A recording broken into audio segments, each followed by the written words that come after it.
The Pokemon Company has said multiple times now that they are printing more Pokemon cards and will be drastically increasing production in the future.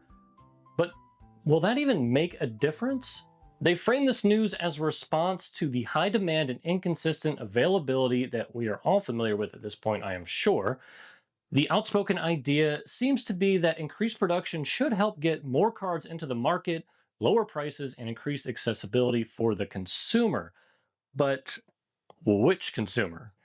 In this video, we are going to discuss what the Pokemon Company is planning, what I think it means for the average consumer, and how I think the market will actually respond. Will the printing of more Pokemon cards actually matter for you? For anyone new here, welcome to the channel. I am Alex and I run an online Pokemon card shop, cardpenguin.com, and I like to talk about my journey running an online Pokemon business, the good and the bad, as well as Pokemon news and any market happenings that are going on in the Pokemon world. If that sounds interesting or helpful to you, then I invite you to kick back, relax, and stay for a while. We've got snacks.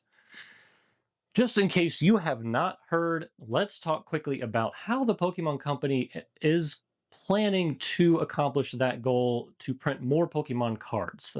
So at the end of last year, in 2025, it was announced that plans for a massive facility, North Carolina, I think 1.2 million square feet, I believe. It's run by Millennium Print Group, which, if you don't know, is actually a printing company which has been owned by Pokemon for a few years now. They also print other TCGs, not just Pokemon. But it is being built to increase print runs, print some of the older product, and try to meet demand for newer product and upcoming product and current product, at least at the time of it being produced. We'll get to that in a minute. But many people are pointing to this as a permanent long-term fix for availability issues. On paper, I mean, it sounds huge, much more space and printing capacity, more cards. So it's just that easy then, right? The problem is solved. Pokemon cards will be everywhere. It will be raining Meowths and Growlithe, and MSRP is back, baby. Wrong. At least I think it's wrong. I would love to have cute little Growlithe flying around me, raining from the sky, safely, of course. No Growlithe will be harmed in the making of this video, but I do think we need to talk about expectations, right? I think there is a lot of pent-up expectation for this news. I think mostly driven by the exhaustion that I've heard from countless friends and people on the internet that express it, who are around not just how the market, not just about how it's priced, but how it actually feels to be a buyer in this market.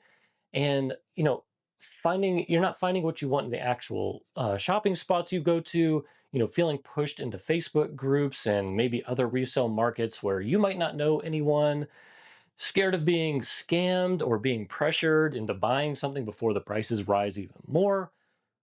I get it. I totally do. It's got to be exhausting. Most people just want to walk into a store or visit a website like cardpenguin.com and buy cards from someone they trust without stress. The act of buying Pokemon cards shouldn't feel like a side quest, I think. Let me know in the comments if you've been feeling the same way this past year, or if you found a way around it all. I'd love to hear about it. But naturally, when a person hears Pokemon is printing more cards, then it might be reasonable for their expectation to be that they will have easier access, more product on shelves, and less resale pressure. Of course, in my opinion, printing more Pokemon cards will absolutely vastly increase the amount of product out there to buy, but not in the way many people are hoping for. This, I think, is the part that gets overlooked the most. Pokemon isn't just printing for collectors or people wanting to crack packs. I mean, honestly, they probably don't care about that at all. In fact, they certainly don't. At the end of the day, they are a business, and what do we do? As businesses, we make money, and we want to react to the market to capitalize on opportunities to make more of that money. Does the Pokemon Company care if that money is coming from thousands of 10-year-olds who are spending their birthday money or from 100 whales buying that same amount of product? No, of course not. But they are reacting to the market how they see it through their lens. Through their lens, demand is much higher than the supply. So ramp it up, we can generate more sales, right? Naturally. So what we all have to kind of understand, I think, is that they are printing more to meet total market demand, not just your demand. That total demand includes everyone. I mean, not just collectors and players, casual hobbyists. I mean, it's flippers, scalpers, investors, the big buyers, the whales, everyone. So when supply increases, even drastically in this case, those groups don't like disappear. They will just scale up. They will absolutely buy more the same way they're doing it now. If someone was buying 5 boxes before, now they buy 10 or 20. If someone was sitting on big inventory long term, they're going to sit on more. There's such an unbelievably large amount of money right now chasing Pokemon products, and I don't think there is a feasible amount of increased printing that can really slow that down.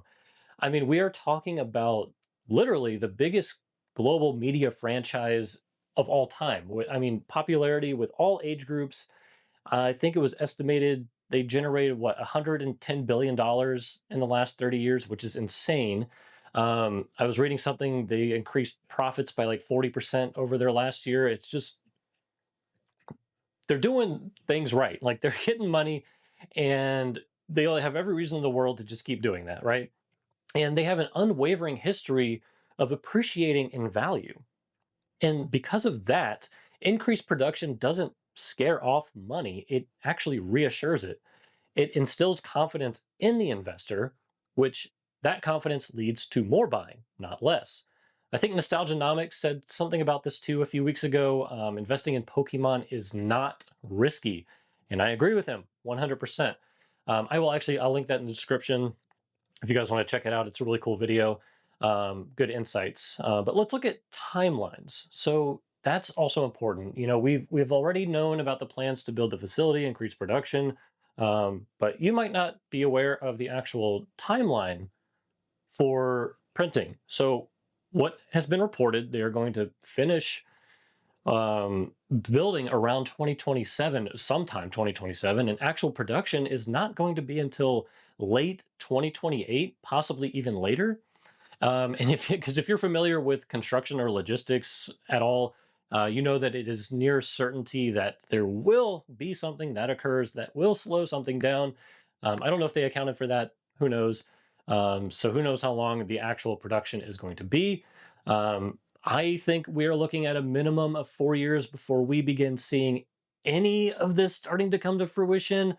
But when it does happen, I mean, is it actually going to make a difference? Personally, I hope so somehow. When I think about it logically, I just can't come up with a valid reason that any of this will accomplish what the average consumer is going to want, how the Pokemon company is kind of making it seem. I mean, it could help with some margins and maybe calm down some releases, but I'm just not convinced that it will make any sort of meaningful impact on the scale that, a lot of people are hoping that it will.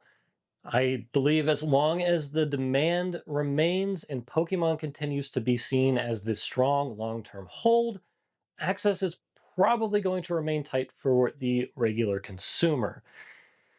Now, short of any massive improvements to bot awareness systems and cracking down on that, as well as retailers and other sellers really paying attention to limiting quantities purchased, that's probably not even enough. I don't know.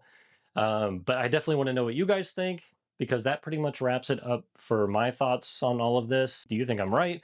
Do you think I'm totally off base? Or, do you think I'm just being a negative Nancy and we need to be hopeful? Let me know. Definitely want to hear either way. I hope that you guys enjoyed this video. If you stuck it out to the end, I do appreciate it. Please consider subscribing and following if you want to see more of my Pokemon card business journey, or just hear more about Pokemon news and market stuff in general. We're here to chill, hang out, chat together, and until next time, I will see you later.